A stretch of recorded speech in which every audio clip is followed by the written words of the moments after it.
I recently read Elon Musk's biography, and there are a bunch of lessons from the chap that we can learn from about how he's built this ridiculous roster of companies. And in this episode, we're gonna go over 10 life lessons that Elon Musk uses. So lesson number 1 is that being ridiculously successful doesn't automatically make your life better.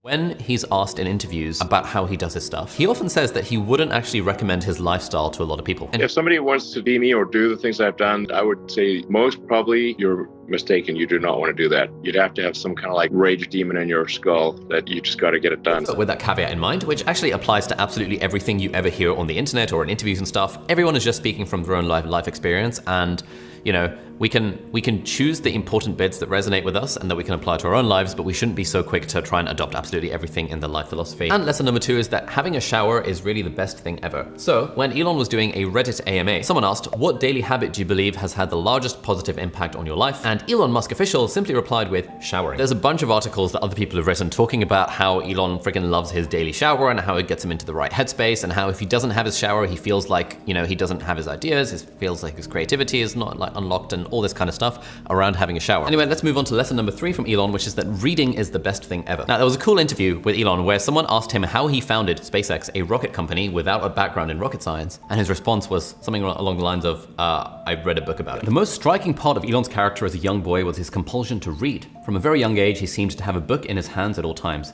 It was not unusual for him to read 10 hours a day, said Kimball. If it was the weekend, he could go through 2 books in a day. And here I listen to interviews or read books from people who are famously successful. They always say that reading has absolutely changed their life. And they always say that they don't know a single other person who is successful who doesn't also say that reading has absolutely changed their life. So lesson number 4 is to have a clear vision for the stuff that we're doing. Now, Elon is a really interesting example here because his vision for SpaceX is to make humanity a multi-planetary species. And his vision for Tesla was to help accelerate the transition to renewable energy.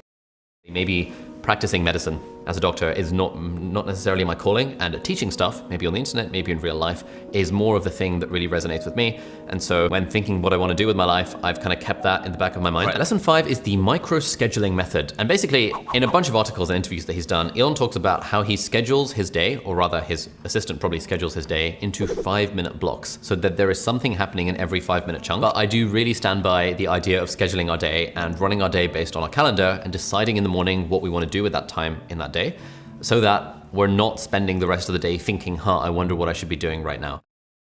And again, I think there's a good meta point here, which is that people's productivity habits and lifestyles and stuff can and do change over time. This biography was written in like 2015, 2016, and we're 5 years in, so it's probably kind of out of date on the stuff that Elon Musk is currently doing. It's pretty good for his kind of past story. Not trying to be a role model for everyone else to follow and to follow his productivity habits. He probably just doesn't even care, and for him it was just a bit of a throwaway comment to mention at one point a few years ago that he likes email, and to mention at one point this year that he doesn't really like email. And so the meta point here is we don't want to be overly wedded to following the advice of someone word for word, and instead think about the principles, think about the reason as to why they made that choice. Lesson 7 relates to the idea of setting stretch goals, i.e. trying to do stuff in a way that is more ambitious than the traditional wisdom about this. Basically, the vibe here and the vibe in this whole book is that Elon has these ridiculous goals that he sets for himself and for his team. He will work on the car for a year and test all of its parts. Then, when they set off for New York after that year, all of the vice presidents think privately that the car will be lucky to get to Las Vegas. What ends up happening is that the car gets to New Mexico, twice as far as they ever expected, and Elon is still mad. So when it came to something like Tesla, initially the Tesla Roadster was supposed to come out in 2006, which was a ridiculously ambitious deadline.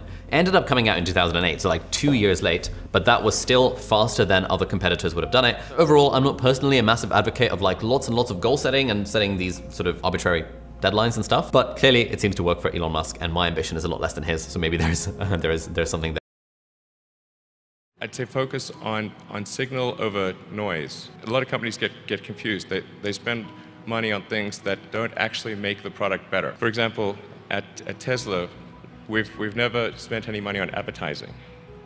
We put all of the money into R&D and manufacturing and design to try to make the car as good. Important lesson to always remind ourselves of that, like, are we doing the thing that's actually driving results, or are we doing what feels to us that like work and what looks like work to other people, but that's not actually driving the thing that we actually want to get out of it? Taking that time to take one step back is often really helpful, and I find that for me, whenever I actively take the time to do it, I think, there's probably an easier way to do this. There's probably something more important I could be focusing on rather than this thing that I'm spending a lot of time doing. So thank you so much for watching. Do hit the subscribe button if you aren't already, and I'll see you in the next video. Bye-bye.